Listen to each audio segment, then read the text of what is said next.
সূর্য এই সংসারকে আলো প্রদান করে। সূর্যের মনে যদি নিজের তেজের জন্য অহংকার জন্ম নেয়, তখন তার অহংকার ভঙ্গ করে মেঘ। সূর্যের আলো পূর্ণরূপে ঢেকে দেয়। মেঘের মনে যদি নিজের গতি নিয়ে অহংবোধ জন্ম নেয়, তাহলে মেঘের অহংকার ভঙ্গ করে পর্বত। মেঘের গতি অবরুদ্ধ করে দেয়। এবার যদি পর্বত নিজের নিশ্চলতা নিয়ে অহংকার করে, তাহলে সেই অহংবোধ ভঙ্গ করে একটি মূষক। সেই বিশাল পর্বতে একটি ছিদ্র করে দেয়। এবার যদি মূষকের নিজের মনে অহংবোধ জন্ম নেয়, তাহলে জল তার অভিমান ভঙ্গ করে, সেই ছিদ্র দিয়ে প্রবেশ করে। আর যদি জলের মনে অহংবোধ জন্ম নেয়, তখন মানুষ বাঁধ নির্মাণ করে তার গতিপথ রুদ্ধ করে, জলের অহংকার ভঙ্গ করে। আর যদি মানুষের মনে অহংকার জন্ম নেয়, তখন সূর্য নিজের তাপ দ্বারা মানুষের অহংকার ভঙ্গ করে। এই সংসারে অহংকার প্রদর্শন করার কোনো প্রয়োজন নেই। আমাদের সবার মধ্যেই কিছু বিশেষ গুণ আছে, আর সবার মধ্যে কোনো না কোনো দোষও আছে। এই প্রকৃতি আমাদের কি শিক্ষা দেয়?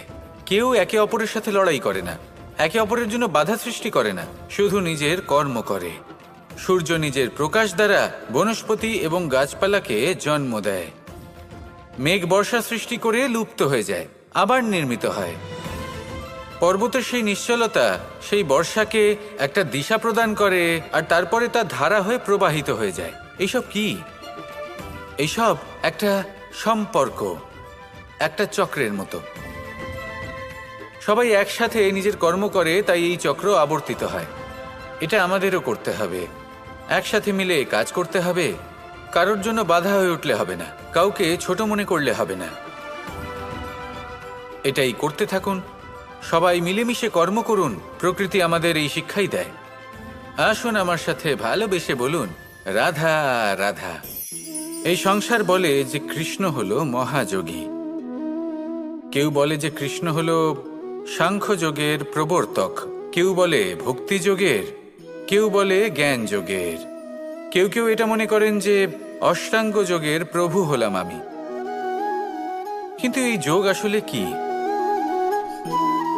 যোগ বিষয়টাকে বোঝা খুব একটা কঠিন নয়, কিন্তু সেই যোগকে নিজের যাপনের অংশ করে তোলা হলো অত্যন্ত কঠিন, আর তার জন্য প্রয়োজন অভ্যাস।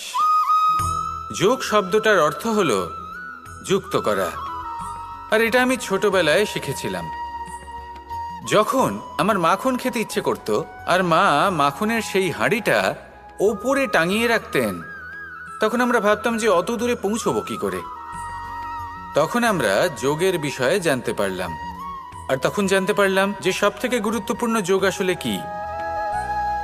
সহযোগিতা, সাহায্য। আমরা সব সখারা একসাথে জড়ো হতাম, একে অপরের পিঠের ওপর উঠে দাঁড়াতাম, আর তারপর আমরা ওই মাখনের হাঁড়ির কাছে পৌঁছতে পারতাম, আর তারপর আমরা সবাই মিলে সেই মাখন ভাগ করে খেতাম। সহযোগিতা, এটা অত্যন্ত গুরুত্বপূর্ণ। পাণ্ডবরাও মহাভারতে এটাই করেছিলেন। ওনাদের সাথেও কেউ ছিল না, একে অপরকে সাহায্য করে ওনারা অনেক বীরদের একত্রিত করেছিলেন। তারপর অবশেষে মহাভারতের এই মহাযুদ্ধে ওনারা জয়লাভ করেছিলেন। রামায়ণে রাম এবং লক্ষ্মণের সাথে কেউ ছিল না। সহযোগিতার মাধ্যমে ওনারা ভাল্লুক আর বানর সেনাকে একত্রিত করেছিলেন, আর এই সংসারের সব থেকে প্রবল রাক্ষস রাবণকে বধ করেছিলেন। মনে রাখবেন, একসাথে মিলে যদি আপনারা কর্ম করতে শেখেন, তাহলে এই সংসারে এমন কিছুই নেই যেটা আপনি অর্জন করতে পারবেন না। আসুন আমার সাথে ভালোবেসে বলুন, রাধা রাধা। আমরা প্রত্যেকেই অবশ্যই এমন সময় দেখেছি যখন অনেকগুলো সমস্যা একসাথে আমাদের জীবনে এসে পড়ে। সমস্যা আমাদের প্রত্যেকের জীবনেই থাকে। আমরা তার সমাধান খুঁজতে চেষ্টা করি, কখনো সমাধান খুঁজে পাই, আবার কখনো যতই চেষ্টা করি না কেন কোনো সমাধান খুঁজেই পাই না। আর যখন এটা হয়, তখন মানুষ অত্যন্ত বিচলিত হয়ে পড়েন। নিজের আত্মীয় স্বজন, নিজের বন্ধু বা সংসার, এদের ওপরে এই দোষ চাপিয়ে দেন যে এদের জন্যই এই সমস্যা এসেছে। এবার যদি আমি আপনাকে কোনো পরামর্শ দিই, তাহলে এটাই বলবো যে দৃষ্টিভঙ্গি পাল্টে দেখুন। এই দৃষ্টিভঙ্গি দিয়ে দেখুন যে এই সংসারে যে সমস্যায় আসুক না কেন, তার জন্য কেউ দোষী নয়, না আপনি না অন্য কেউ। এই পুরো খেলাটাই আপনার মানসিকতা, আপনার দৃষ্টিভঙ্গির, আপনার মনের। কিভাবে বোঝাচ্ছি? যখন আমাদের মন শক্ত থাকে তখন কঠিন থেকে কঠিনতর পরিস্থিতিও আমাদের জীবনে খুব বেশি হলে প্রতিস্পর্ধা হয়ে থেকে যায়। সেখানে যদি আমাদের মন দুর্বল থাকে তখন অল্প কঠিন পরিস্থিতিও আমাদের কাছে খুব বড় সমস্যা হয়ে যায়, তাই না? একটা শক্ত মন কঠিন পরিস্থিতিকে প্রতিস্পর্ধা হিসেবে দেখে আর তার মধ্যেও একটা সুযোগ খুঁজে নেয়। আমাদের শুধু এটাই করতে হবে। এই সংসারে অন্য কাউকে দোষী মনে করলে আপনার সমস্যা দূর হয়ে যাবে না। সেই জন্য এই সংসারকে দোষ দেওয়ার বদলে এই সমস্যার মূলে চলে যান, সেটাকে বুঝুন, নিজের এই মনকে শক্ত করে তুলুন। যদি আপনার মন শক্তিশালী হয় তাহলে এই সংসারে অনেক বড় বড় কঠিন থেকে কঠিনতর পরিস্থিতিও যদি আসে, আপনার জীবনে যতই বড় বড় সমস্যা আসুক না কেন আপনার লক্ষ্য লাভে বাধা দিতে পারবে না। আসুন আমার সাথে ভালোবেসে বলুন, রাধা রাধা। আপনি কি কখনো নৌকা যাত্রা করেছেন? করে না থাকলেও নিশ্চয়ই দেখেছেন যে এই জল যা নিজের অন্তরে সব কিছু সমাহিত করে নিতে পারে, এই নৌকা সেই জলের ওপরেই ভেসে থাকে। নদীর স্রোত কাটিয়ে সে সামনে অগ্রসর হয়। কিন্তু যদি এই নৌকায় কোনো ছিদ্র হয় তাহলে কিন্তু সেই নৌকা ডুবে যাবে। আর এতে কোনো তফাৎ হবে না যে সেই ছিদ্র ছোট নাকি বড়, নৌকা ডুবে যাবে। এই ছিদ্র হলো আমাদের জীবনে আমাদের অপগুণ, আমাদের দোষ, আমাদের বিকার। কখনো এটা ভাববেন না যে এই দোষ খুবই ছোট, এতে কিছুই যাবে আসবে না। না, সেই ছোট দোষ, সেই ছোট বিকার যদি সেটাকে শুধরে না নেন তাহলে সেটা আপনাকে আপনার পতনের দিকে নিয়ে যাবে। শেষ পর্যন্ত এটা আপনার ওপর নির্ভরশীল যে আপনি কি চান। আপনার জীবনের এই নৌকা এভাবেই ডুবে যেতে দেখবেন, নাকি নিজেকে শুধরে নিয়ে সেই নৌকার সেই ছিদ্রটাকে ভরিয়ে তুলতে চাইবেন? নির্বাচন আপনার। আসুন আমার সাথে ভালোবেসে বলুন, রাধা। এই সংসারে প্রত্যেকটি ব্যক্তির নিজস্ব বিশেষত্ব আছে, আর এই বিশেষত্ব কারোর কাছে শক্তির সমান, কারোর কাছে দুর্বলতা।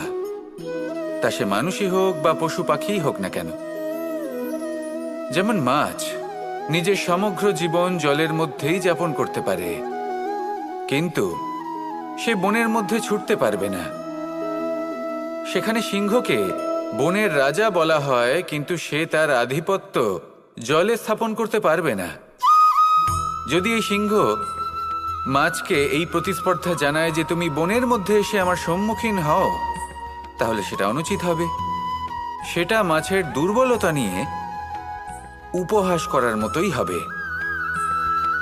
এবার সংসার এটা দেখে যিনি দুর্বল তার পরিস্থিতি দেখেও হাসবে, আর আপনার মূর্খামি দেখেও উপহাসই করবে। সেই জন্য নিজের জীবনে সব সময় যদি নিজের তুলনা করতে হয় তাহলে সেই ব্যক্তির সাথে করুন যে বল, স্থান এবং ধন এই তিন দিকে আপনার সমতুল্য, কারণ সেক্ষেত্রে দুজনেই উচিত শিক্ষা লাভ করবেন। যদি এমন কোনো ব্যক্তি থাকেন যিনি আপনার থেকে শক্তিশালী কিন্তু তিনি আপনাকে দুঃখ দেওয়ার চেষ্টা করছেন, তাহলে এটা জেনে রাখবেন যে মানুষ কিন্তু সেই গাছেই পাথর ছুঁড়ে মারে যার ফল অত্যন্ত সুমধুর হয়ে থাকে। আর যদি আপনি বেশি শক্তিশালী হন তাহলে অহংকার করবেন না। এটা মনে রাখবেন, অনেক বড় বড় পাথরও জলে ডুবে গিয়ে নিজের অস্তিত্ব হারিয়ে ফেলে। নিজের নিজের শক্তি সম্পর্কে সচেতন হন, সবাইকে ভালোবাসুন, সবাইকে সাহায্য করুন, আর আমার সাথে ভালোবেসে বলুন, রাধা রাধা। মানুষ সবসময় নিজেদের জীবনে ভবিষ্যতের বিষয়ে ভাবতে থাকে। কখনো উৎসাহিত হয়, কখনো চিন্তিত হয়, কখনো স্বপ্ন দেখে যে আমি ভবিষ্যতে গিয়ে খুব বড় কেউ হব, কখনো কল্পনা করে যে আমি কখনো সেই স্থানে গিয়ে পৌঁছব। দেখুন, ভবিষ্যতের কথা ভাবা অনুচিত কিছু নয়, কিন্তু এই ভবিষ্যতের কথা ভাবতে ভাবতে বর্তমানকে ভুলে যাওয়াটা অনুচিত। আজ মানে এই বর্তমান কিন্তু খুব আবশ্যক। আমাকে বলুন, আজ আপনি বর্তমানে যাই হন না কেন, সেটা এমন কেন? তার কারণটা কি? তার কারণ হলো অতীতকালে আপনার কর্ম আর আপনার নির্বাচন। সেই সকল কর্মের জন্যই আজকের এই বর্তমান কিছুটা এই রকম হয়েছে। ঠিক সেইভাবেই আপনার এই বর্তমান আপনার ভবিষ্যৎ রচনা করবে। ভবিষ্যতে এই বর্তমান অতীতকাল হতে চলেছে। আপনার ভবিষ্যতের আধার হলো এই বর্তমান। তাই শুধু স্বপ্ন দেখবেন না, শুধু কল্পনা করবেন না। যা কিছুই আপনি পেতে চান তার জন্য বর্তমানে থেকে কর্ম করুন। এই কর্মই আপনার ভবিষ্যৎ নির্মাণ করবে। আসুন আমার সাথে ভালোবেসে বলুন, রাধা রাধা। প্রতিষ্ঠা এবং চরিত্র মানুষের জীবনের দুটি গুরুত্বপূর্ণ অংশ। যখন মানুষ ধন অর্জন করে, ঐশ্বর্য লাভ করে, জীবনযাপনের সামগ্রী ক্রয় করতে পারে, তখন সে প্রতিষ্ঠিত হয়। আর এই চরিত্র, সেটা হলো মানুষের শ্রেষ্ঠ স্বভাব আর তার সৎকর্ম, এইসবের ফল। মানুষ এই প্রতিষ্ঠাকেই নিজের জীবনের অস্তিত্ব বলে মনে করে ফেলেন, আর সেটা অর্জন করার জন্য সবকিছু করতে প্রস্তুত হয়ে যান। এমনকি নিজের চরিত্রকেও বাজি রাখতে প্রস্তুত হয়ে যান। কারণ মানুষ একটা কথা জানেন না, যে যদি প্রতিষ্ঠা নাশ হয়ে যায় তাহলে তার দ্বারা কিন্তু জীবন নাশ হয় না। আবার পরিশ্রম করে, নিরন্তর প্রয়াস করে প্রতিষ্ঠা আবার অর্জন করা সম্ভব। কিন্তু একবার যদি আপনার চরিত্র নাশ হয়ে যায় তাহলে আপনার জীবন পূর্ণরূপে নষ্ট হয়ে যাবে, এই কথাটা নিশ্চিত। আর আবার এই চরিত্র নির্মাণ করা সম্ভব নয়। মানুষের জীবনের আসল অস্তিত্ব হলো তার চরিত্র। যদি কোনো ব্যক্তির চরিত্র অত্যন্ত শ্রেষ্ঠ মানের হয় তাহলে সে এই সংসারের সব কিছু লাভ করতে পারবে যেগুলো তার প্রয়োজন। হতে পারে সে যাবতীয় ভৌতিক সামগ্রী সেই মাত্রায় হয়তো সে নাও পেতে পারে যতটা আমরা কামনা করছি, কিন্তু তার জীবন এবং তার অন্তর্মন সুখ এবং আনন্দ দ্বারা পরিপূর্ণ হয়ে থাকবে, এই কথাটা নিশ্চিত। সেই জায়গায় এমন অনেক ব্যক্তি যারা প্রতিষ্ঠিত, তারাও কিন্তু অন্তর্মন এবং জীবনের এই সুখ লাভ করতে পারেন না। এবার আপনি কি অর্জন করতে চান সেটা আপনাকে বুঝতে হবে। আসুন আমার সাথে ভালোবেসে বলুন, রাধা রাধা। যখনই আমরা সূর্য আর চন্দ্রমার কথা বলি তখনই আমরা চন্দ্রমাকে কিছু কম বলে মনে করি, সূর্যকে বেশি গুরুত্ব দিই। কারণ সূর্যই আমাদের প্রকাশ দিয়ে থাকে, সারাদিন আমাদের প্রকাশ প্রদান করে। তার সামনে চন্দ্রমার এই তেজ কিছুটা ম্লান মনে হয়, বা দেখতে গেলে চন্দ্রমা স্বয়ং সূর্যের আলোয় আলোকিত হয় আর সেটা আমাদের কাছে পৌঁছে দেয়। কিন্তু এবার এর অর্থ তো এটা নয় যে চন্দ্রমা বিশেষ নয় বা তার কোনোই গুরুত্ব নেই। ঘন অন্ধকারে রাতের বেলায় যখন আমরা কিছুই দেখতে পাই না, তখন আমাদের কাছে এই প্রকাশ কে পৌঁছে দেয়? চন্দ্রমা। যখন চাঁদ পূর্ণিমার রাত আসে তখন ব্যক্তি তার প্রেমিককে বা স্ত্রী তার স্বামীর মুখটা সেই চাঁদের মধ্যেই দেখতে পায়। একটা ছোট্ট বালক, ছোট্ট একটা শিশুর যখন রাতে ঘুম আসে না, সে ব্যাকুল হয়ে পড়ে, আমরা তাকে আকাশের এই চাঁদকে দেখাই, তাকে সন্তুষ্ট করে ঘুম পাড়িয়ে দিই। এই চন্দ্রমা কখনো অর্ধচন্দ্রমা হয়ে, কখনো লুপ্ত হয়ে গিয়ে, কখনো আবার জাগ্রত হয়ে ওঠে, এই সংসারকে প্রকাশ প্রদান করে। সে অসংখ্য প্রাণীর পথ প্রদর্শন করে। অর্থাৎ চন্দ্রমা হওয়া কোনো অংশে কম কিছু নয়। যদি আপনিও জীবনে নিজের তেজ সংসারের কাছে পৌঁছে নাও দিতে পারেন, তাতে কিছুই যায় আসে না। যদি কারোর তেজ নিয়ে তেজস্বী হয়ে তার দ্বারা অন্য কারোর জীবনে আশার আলো ফুটিয়ে তুলতে পারেন, তাতেও কিন্তু আপনার জীবন সার্থক। আসুন আমার সাথে ভালোবেসে বলুন, রাধা রাধা। আমরা প্রত্যেকেই অবশ্যই এমন সময় দেখেছি যখন অনেকগুলো সমস্যা একসাথে আমাদের জীবনে এসে পড়ে। সমস্যা আমাদের প্রত্যেকের জীবনেই থাকে। আমরা তার সমাধান খুঁজতে চেষ্টা করি, কখনো সমাধান খুঁজে পাই, আবার কখনো যতই চেষ্টা করি না কেন কোনো সমাধান খুঁজেই পাই না। আর যখন এটা হয় তখন মানুষ অত্যন্ত বিচলিত হয়ে পড়েন। নিজের আত্মীয় স্বজন, নিজের বন্ধু বা সংসার, এদের ওপরে এই দোষ চাপিয়ে দেন যে এদের জন্যই এই সমস্যা এসেছে। এবার যদি আমি আপনাকে কোনো পরামর্শ দিই তাহলে এটাই বলবো যে দৃষ্টিভঙ্গি পাল্টে দেখুন। এই দৃষ্টিভঙ্গি দিয়ে দেখুন যে এই সংসারে যে সমস্যায় আসুক না কেন তার জন্য কেউ দোষী নয়, না আপনি না অন্য কেউ। এই পুরো খেলাটাই আপনার মানসিকতা, আপনার দৃষ্টিভঙ্গি, আপনার মনের। কিভাবে বোঝাচ্ছি? যখন আমাদের মন শক্ত থাকে তখন কঠিন থেকে কঠিনতর পরিস্থিতিও আমাদের জীবনে খুব বেশি হলে প্রতিস্পর্ধা হয়ে থেকে যায়। সেখানে যদি আমাদের মন দুর্বল থাকে তখন অল্প কঠিন পরিস্থিতিও আমাদের কাছে খুব বড় সমস্যা হয়ে যায়, তাই না? একটা শক্ত মন কঠিন পরিস্থিতিকে প্রতিস্পর্ধা হিসেবে দেখে আর তার মধ্যে ওটা সুযোগ খুঁজে নেয়। আমাদের শুধু এটাই করতে হবে। এই সংসারে অন্য কাউকে দোষী মনে করলে আপনার সমস্যা দূর হয়ে যাবে না। সেই জন্য এই সংসারকে দোষ দেওয়ার বদলে এই সমস্যার মূলে চলে যান, সেটাকে বুঝুন, নিজের এই মনকে শক্ত করে তুলুন। যদি আপনার মন শক্তিশালী হয় তাহলে এই সংসারে অনেক বড় বড় কঠিন থেকে কঠিনতর পরিস্থিতিও যদি আসে, আপনার জীবনে যতই বড় বড় সমস্যা আসুক না কেন আপনার লক্ষ্য লাভে বাধা দিতে পারবে না। আসুন আমার সাথে ভালোবেসে বলুন, রাধা রাধা। কখনো এই প্রকৃতির দিকে তাকিয়ে থাকবেন। এই প্রকৃতি অনেক ধরনের শিক্ষা দেয়। কোন একটা গাছকে দেখুন কিভাবে সে মাটি থেকে জল শুষে নেয়। সে ঝড় হোক বা হোক কড়া রোদ সব সহ্য করে এবং অবশেষে সে ফল ধারণ করে। আর সেই ফল উৎপন্ন করার পরে সে ফল কিন্তু সে নিজে গ্রহণ করে না, এই সংসারকে প্রদান করে, যাতে পশু পাখি মানুষ তারা এই ফল গ্রহণ করে শক্তিশালী হয়ে উঠতে পারে, সুস্থ থাকতে পারে।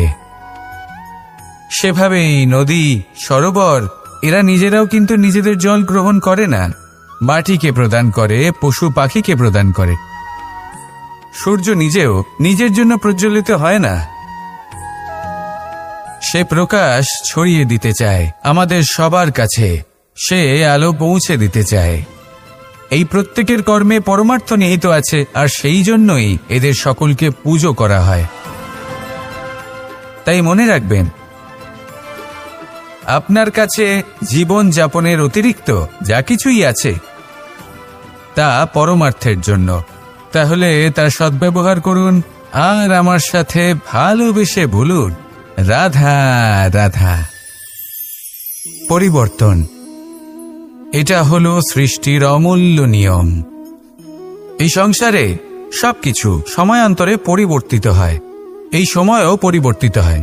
পরিবর্তন চিরকাল হয়ে এসেছে আর চিরকাল হতে থাকবে। কিন্তু এবার আমরা সেই পরিবর্তন কিভাবে লাভ করব যেটা আমাদের প্রয়োজন, যেটা আমরা চাই? আমরা জীবনে বিকাশ চাই। এই বিকাশ কিভাবে লাভ করতে পারি? এই প্রকৃতি কিন্তু আমাদের অত্যন্ত উত্তম উদাহরণ দিয়ে বুঝিয়েছে। একটি বিন্দুর উদাহরণ দিয়েছে যা ভবিষ্যতে একটা বিশাল নদীর আকার ধারণ করে। এটা কিভাবে হয়? মেঘ থেকে একটি বিন্দু ঝরে পড়ে সেই পর্বতের ওপর যেখানে হিম আছে। সেই হিমের সংস্পর্শে আসা মাত্র সেই বিন্দুর সাথে আরো বেশ কিছু বিন্দু যুক্ত হয়। তারপর তারা অগ্রসর হয়, আরো কিছু বিন্দু যুক্ত হয়, আস্তে আস্তে একটা ক্ষীণ ধারার রূপ ধারণ করে এবং সেটাই ভবিষ্যতে আরো এগোতে থাকে। অনেকটা যাওয়ার পর যখন অনেক সংখ্যক বিন্দু একসাথে যুক্ত হয় তখন সেটা বিশাল নদীর আকার ধারণ করে। এবার আমরা মানুষ বলে আমাদের সাথে এই নিয়মের অন্যথা হয় তা নয়। আমরাও এই প্রকৃতির অংশ, আমাদের ক্ষেত্রেও একই নিয়ম প্রযোজ্য। যখন পরিশ্রম করে অনেক সংখ্যক বিন্দু আমরা একত্রিত করব তখনই পরিবর্তনের নদী প্রবাহিত হবে। প্রয়োজন হলো নিরন্তর পরিশ্রম করা এবং ধৈর্য ধরা। এটা করতে থাকুন, জীবনে সব কিছু লাভ করতে পারবেন, কারণ প্রকৃতি আমাদের এটাই শিখিয়েছে। আর আমরা এই ব্রহ্মরই একটি অংশ, যার দ্বারা এই ব্রহ্মাণ্ড নির্মিত। আসুন আমার সাথে ভালোবেসে বলুন, রাধা রাধা। প্রত্যেক মানুষ নিজের জীবনে দুঃখ অনুভব করেন। প্রত্যেকের দুঃখ আলাদা হতে পারে।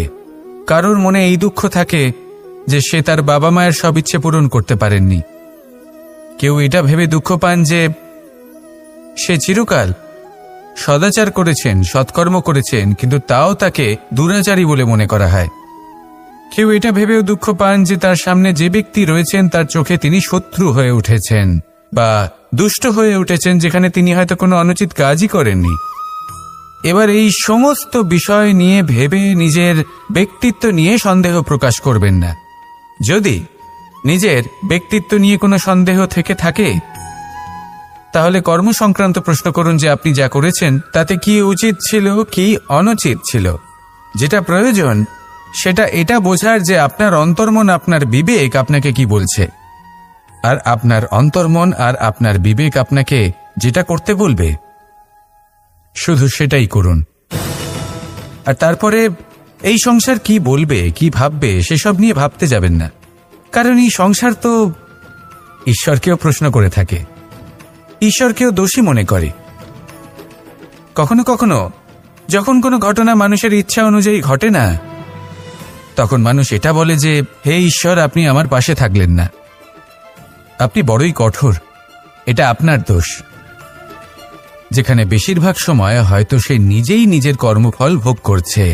আর কখনো কখনো ঈশ্বর হয়তো তার জন্য আরো ভালো কোনো পরিকল্পনা করে রেখেছেন, কিন্তু মানুষ সেটা বুঝতে পারে না।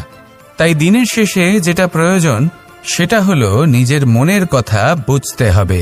আপনার বিবেক কি বলছে শুধু সেটাই করুন, আর সামনে এগোতে থাকুন। আমার সাথে ভালোবেসে বলুন, রাধা রাধা। পাশা নামক এই খেলাটি আপনারা নিশ্চয়ই খেলেছেন, না খেলে থাকলে দেখেছেন, আর যদি দেখেও না থাকেন তাহলে নিশ্চিত রূপে শুনেছেন। মহাভারতের এই মহাযুদ্ধ কোথাও না কোথাও এই পাশা নামক খেলার কারণে হয়েছিল। পাশার এই বিচিত্র খেলা, দান, এইসবের কারণে কেউ নিজের মাথায় রাজ মুকুট পরিধান করেছিলেন, আবার সেখানে পরাজিত হওয়ার জন্য কাউকে বনবাসও ভোগ করতে হয়েছিল। কিন্তু এই খেলা সমাপ্ত হওয়ার পরে সমস্ত ঘটি আর এই পাশার ছক একই পুটলিতে স্থান পেল। এটাই হলো আমাদের জীবন। এই সংসারে আমরা জয় পরাজয়ের বিষয়ে এতটাই ভাবি, এত চিন্তা করি যে এই জীবনের খেলার আনন্দটাই উপভোগ করতে পারি না। আর অবশেষে কি হয়? কেউ জয়ী হন, কেউ পরাজিত হন, কিন্তু দুজনেই একই স্থানে পৌঁছে যান। প্রত্যেক ব্যক্তি মৃত্যুর পরে একটি নির্দিষ্ট স্থানেই পৌঁছতে বাধ্য, কিন্তু ততক্ষণ এই জীবন, এই খেলা, তার আনন্দ উপভোগ করুন।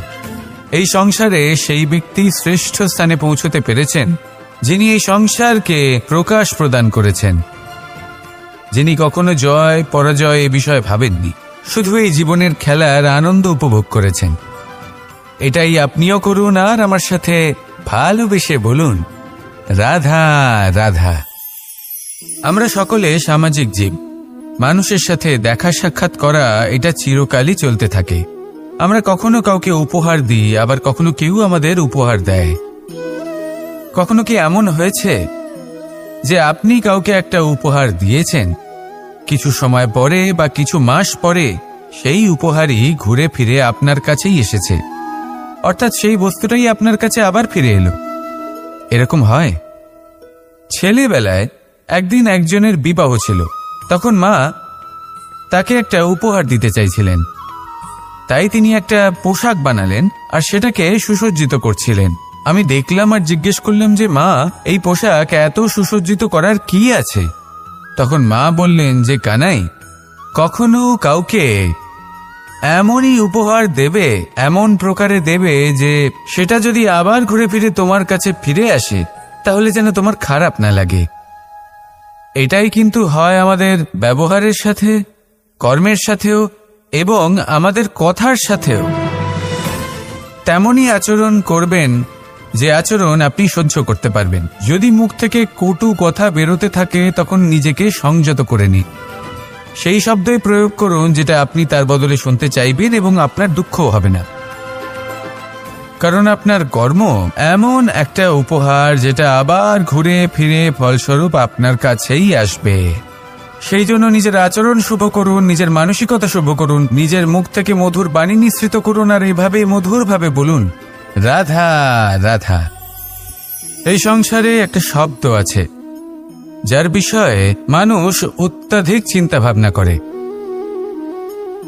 আর সেই শব্দ হলো অস্তিত্ব, পরিচয়। প্রত্যেক ব্যক্তি এই সংসারে নিজের অস্তিত্ব গড়তে চায়, আর ছোট থেকে এটাই হয়। যখন আমরা শ্রেণীকক্ষে যাই, পড়তে যাই, তখন আমরা এটাই ভাবি যে আমরা নিজেদের অস্তিত্ব গড়ব, সুনাম অর্জন করব। সকল ব্যক্তি যাতে এটাই বলে যে এই হলো সর্বশ্রেষ্ঠ ছাত্র, আর এটাই আমাদের পরিচয়। কার্যক্ষেত্রেও আমরা ঠিক এটাই চেষ্টা করি, পরিশ্রম করতে থাকি এবং ভবিষ্যতে গিয়ে আমরা নিজেদের পরিচয় খুঁজে পাই। পরিচয়ের সাথে সাফল্য আসে, আর সাফল্যের সাথে আসে অস্তিত্ব। আর যখন এই দুটি সংযুক্ত হয় তখন মানুষ অসফলতার কথা ভেবে ভয়ভীত হয়ে পড়ে, আর এটা ভাবতে থাকে যে যদি আমি অসফল হই তাহলে সেই পরিচিতির কি হবে, সেই নামের কি হবে, সেই সব কিছু যে আমি অর্জন করেছি তার কি হবে। সে ভয়ভীত হয়ে পড়ে, আর এই ভয়ের কারণে তার বিকাশ কোথাও না কোথাও অবরুদ্ধ হয়। সে শ্রেষ্ঠ কর্ম করা বন্ধ করে দেয় এবং শুধুই সুরক্ষিত থাকতে চেষ্টা করে। আর অসফল হলে তাতে ভয় পাওয়ার কোনো প্রয়োজন নেই, কারণ যখন আপনি সফল হন তখন এই সাফল্য আপনার পরিচয় এই সংসারের সাথে করায়। কিন্তু যখন আপনি অসফল হয়ে থাকেন তখন এই অসফলতা এই সংসারের পরিচয় আপনার সাথে করায়, যা অত্যন্ত আবশ্যক। অসফলতা প্রত্যেকের জীবনেই আসবে, তার সম্মুখীন হন আর তার থেকে শিক্ষা লাভ করুন। কারণ যখনই আপনি অসফল হন তখনই আপনার জ্ঞান চক্ষু উন্মুক্ত হয়। আসুন আমার সাথে ভালোবেসে বলুন, রাধা রাধা। আপনি কখনো পলাশ ফুল দেখেছেন? কি সুন্দর দেখতে, লাল রক্তবর্ণ, উজ্জ্বল, কিন্তু এতে কোনো সুগন্ধ নেই। সেই জন্য ওকে শুধু চোখ ভরে দেখতে ইচ্ছে করে। দেখবেন তাকে কিন্তু পুজোতে ব্যবহার করা হয় না, এই ফুল দিয়ে মালা বানানো হয় না। সেরকমই আমাদের জীবনে এমন অনেক ব্যক্তি রয়েছেন যাদেরকে সম্মান অর্জন করতে হয়। যদি আপনি কোনো উচ্চ বংশে জন্ম নিয়ে থাকেন এবং আপনার কাছে সবকিছু থাকে, ধন ঐশ্বর্য থাকে, সবকিছু আপনি আগে থেকেই পেয়ে গেছেন, তাও কিন্তু এই সংসার আপনাকে সম্মান দেবে না। ততক্ষণ পর্যন্ত দেবে না যতক্ষণ না আপনি নিজের অন্তরে গুণ জাগ্রত করছেন, শ্রেষ্ঠ কর্ম করছেন, নিজের অন্তরে ইতিবাচক মনোভাবের এই সুবাস জাগ্রত করছেন।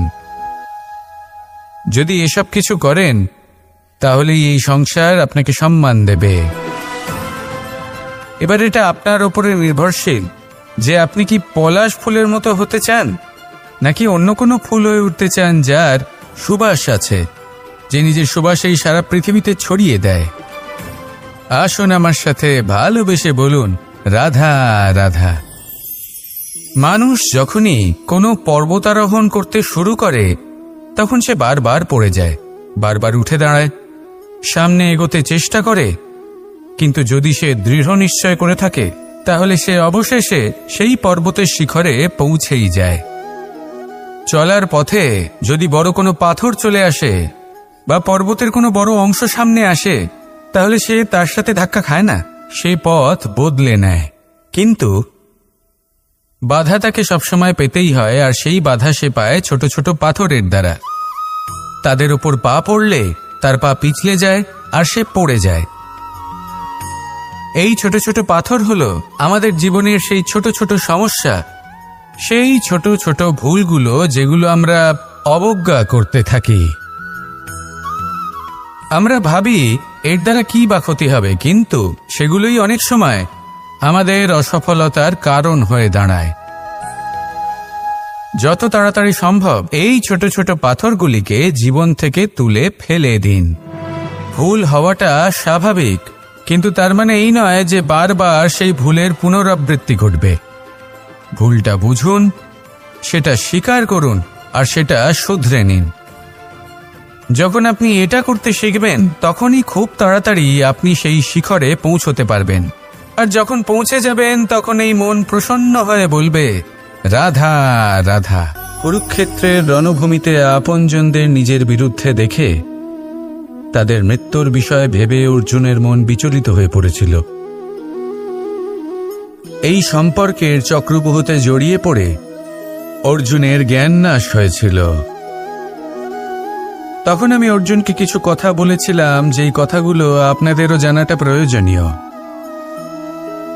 আমাকে বলুন, এই সংসারে আপনি এমন কি নিয়ে এসেছিলেন, আর এই সংসারে আপনি কি ফেলে যাবেন? এই সংসার, এই জগৎ, এইসব বস্তু যা আপনার খুব প্রিয়, সবকিছু তা না জন্মের পূর্বে আপনার ছিল, আর না মৃত্যুর পর আপনার থাকবে। এই সংসার আমার থেকেই জন্ম নিয়েছে, আর মৃত্যুর পরে আমার মধ্যেই সমাহিত হয়ে যাবে। এখানে যার জন্ম হয়েছে তার মৃত্যু এখানে সুনিশ্চিত। শুধু জন্ম আর মৃত্যুর মধ্যের এই শরীর শুধুমাত্র একটা মাধ্যম, যার দ্বারা আমরা কর্ম করি, আর এই কর্মের ওপরেই শুধু আমাদের অধিকার রয়েছে। কিন্তু এই সংসারের কিছু অজ্ঞানী এই বিকারগুলোতে জড়িয়ে পড়ে ফল লাভের ওপর নিজের মনোনিবেশ করে, ফলের চিন্তা করতে থাকে। আর যদি মন মতো ফল না পায় তাহলে কুপথে চলে যায়। অন্যদিকে এমন কিছু জ্ঞানী মানুষও আছেন যারা পূর্ণরূপে নিজেকে আমার কাছে সমর্পণ করেন আর শুধু নিজের কর্ম করতে থাকেন। এই কর্ম করেই আনন্দ লাভ করেন এবং তাতেই জীবন যাপন করেন। যদি আপনিও এটা চান যে আপনার জীবনে সুখ থাকুক, শান্তি থাকুক, সম্পন্নতা থাকুক, তাহলে সৎ পথে চলুন, ঈশ্বরকে স্মরণ করুন আর নিজের কর্ম করুন। আসুন আমার সাথে ভালোবেসে বলুন, রাধা রাধা।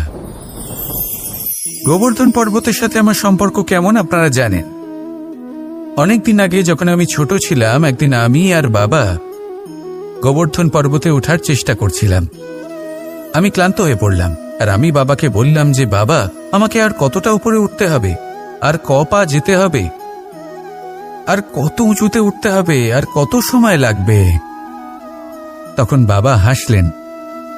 উনি আমার কাঁধে হাত রাখলেন আর আমাকে বললেন যে এটা আন্দাজ করতে যেও না যে আর কত সময় লাগবে, এটা মাপতে যেও না যে আর ক পা সামনে এগোতে হবে। শুধু এই যাত্রাপথের আনন্দ উপভোগ করো আর সামনে এগোতে থাকো। যদি এটা করতে পারো তবেই নিজের লক্ষ্য লাভ করতে পারবে।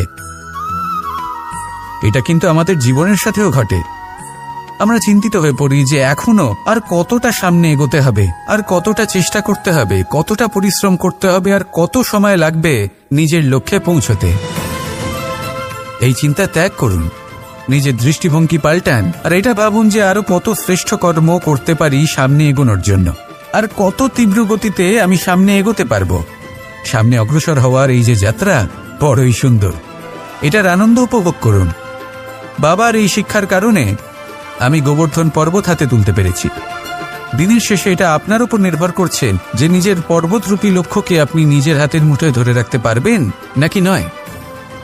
আসুন আমার সাথে ভালোবেসে বলুন, রাধা রাধা।